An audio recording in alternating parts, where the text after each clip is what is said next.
IVF చికిత్సలో 25% భారీ discount, free doctor consultation, free ultrasound scan, logo launch, Andro max advanced male infertility centre ను కూడా ప్రారంభించారు. AP ప్రభుత్వం పెట్టుబడులను ఆకర్షించేటువంటి కార్యక్రమం చేపట్టింది.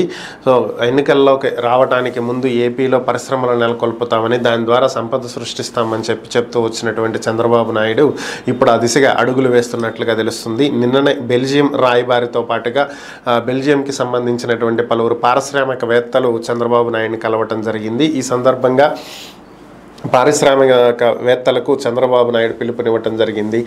ఏపీలో పెట్టుబడులు పెట్టాలని, ఏపీ పెట్టుబడులకు చాలా అనుకూలమైనటువంటి రాష్ట్రమని, కాబట్టి ఇతర దేశాలు కావచ్చు, దేశంలో ఉన్నటువంటి వివిధ రాష్ట్రాలకు చెందినటువంటి పారిశ్రామికవేత్తలు కావచ్చు, ఏపీలో పెట్టుబడులు పెట్టడం ద్వారా అనేక రాయితీలు వచ్చేటువంటి అవకాశం ఉంటుందని, ఏపీలో చాలా త్వరగా పరిశ్రమలు అభివృద్ధి చెందుతాయని, తక్కువ ఖర్చుతోటి మ్యానుఫ్యాక్చరింగ్ అనేది చేసుకోవడానికి అవకాశం ఉంటుందని, కాబట్టి వివిధ రకాలైనటువంటి పరిశ్రమలు ఏపీలో నెలకొల్పడానికి పారిశ్రామికవేత్తలు ముందుకు రావాలని చెప్పి సందర్భంగా ఆయన పిలుపునివ్వడం జరిగింది. బెల్జియం వ్యాపారవేత్తలతో కూడా ఆయన చర్చలు జరిపారు.